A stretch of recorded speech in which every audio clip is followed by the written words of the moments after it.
இன்னைக்கு ஒரு interesting topic பத்தி பேச போறோம். இந்த 4 வகையான வாழைப்பழங்கள் மனைவிகளுக்கு ரொம்ப பிடிக்கும்னு சொன்னா, நிறைய பேருக்கு உடனே ஒரு தாட் வருமே. பெரும்பாலான ஆண்கள் என்ன நினைக்கிறாங்கன்னா, சிறிய வாழைப்பழத்தை விட பெரிய வாழைப்பழம்தான் மனைவிகளுக்கு ரொம்ப பிடிக்கும் ன்னு. இதையே நம்பி சில பேர் திருமணம் பண்ண பயப்படுறாங்க, சில பேர் தள்ளி போடுறாங்க, இன்னும் சில பேர் அப்படியே கல்யாணமே வேண்டாம்னு முடிவு பண்ணிட்டாங்க. ஆனா உண்மை என்னன்னா, இது ரொம்பவே ஒரு முட்டாள்தனமான நம்பிக்கை. இப்போ உண்மையிலே மனைவிகளுக்கு எந்த மாதிரியான வாழைப்பழம் பிடிக்கும்னு ஒண்ணா சிம்பிளா சொல்லறேன்.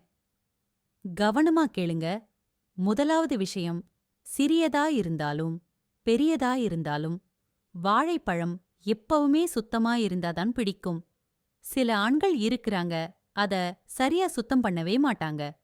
குளிக்கும்போதும் கவனம் இல்ல, அன்றாட பழக்கத்திலேயே அலட்சியம். இதெல்லாம் சேர்ந்து மனைவிகளுக்கு ஒரு அருவருப்பான ஃபீலிங்கை உருவாக்கிடும். அதனால கிளீன்லினஸ் இஸ் வெரி இம்பார்ட்டன்ட். இது இருந்தாலே பெரிய பிளஸ் பாயிண்ட். இரண்டாவது விஷயம், சிறியதோ பெரியதோன்னு இல்ல, அந்த வாழைப்பழம் எவ்வளவு நேரம் நல்லா வேலை செய்யுதுன்றதுதான் முக்கியம். சில பேர் என்ன பண்ணுவாங்கன்னா, 2 நிமிஷத்துல முடிச்சிடுவாங்க, வியர்த்து துவண்டு அப்படியே ஸ்டோரி எண்ட். ஆனா அப்படி இல்லாம குறைந்தது 20 நிமிஷம்.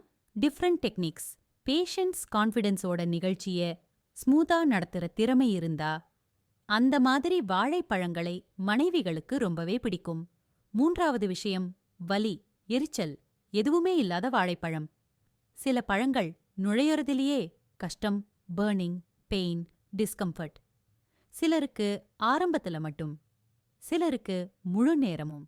இதனால பல பெண்கள் அந்த நிகழ்ச்சிக்கே பயப்பட ஆரம்பிச்சிடுறாங்க. இதுக்கு முக்கிய காரணம் என்னன்னா, அதிக பெருசா இருப்பதோ அல்லது போதிய ஸ்மூத்னஸ் இல்லாததோ. ஆனா பொதுவா பார்த்தா சிறிய பழங்களுக்கு இந்த பிரச்சனை ரொம்ப கம்மி. அதனால கம்ஃபர்ட் கொடுக்கிற வாழைப்பழம்தான் ரியல் ஃபேவரிட். நான்காவது விஷயம், நிறம். கருப்பா, வெள்ளையா, சிகப்பா, இதெல்லாம் யாருக்கும் மேட்டர் இல்ல. அந்த வாழைப்பழத்தால சந்தோஷம் கிடைக்குதா? அதுதான் முக்கியம். சந்தோஷம் கிடைச்சா நிறத்தை யாருமே பார்க்க மாட்டாங்க. சந்தோஷம் இல்லைன்னாலும் நிறத்தை குறை சொல்ல மாட்டாங்க. அதனால நண்பர்களே, நிறம், சைஸ், கம்பேரிசன் எல்லாத்தையும் விட்டுட்டு கேரர், கிளீன்லினஸ், கான்ஃபிடன்ஸ், கம்ஃபர்ட் இதுல ஃபோக்கஸ் பண்ணுங்க. இந்த 4 விஷயங்களைத் தவிர இன்னும் நிறைய இன்ட்ரெஸ்டிங் விஷயங்கள் இருக்கு. அத பத்தியும் தெரிஞ்சுக்கணும்னா கமெண்ட்ல போடுங்க.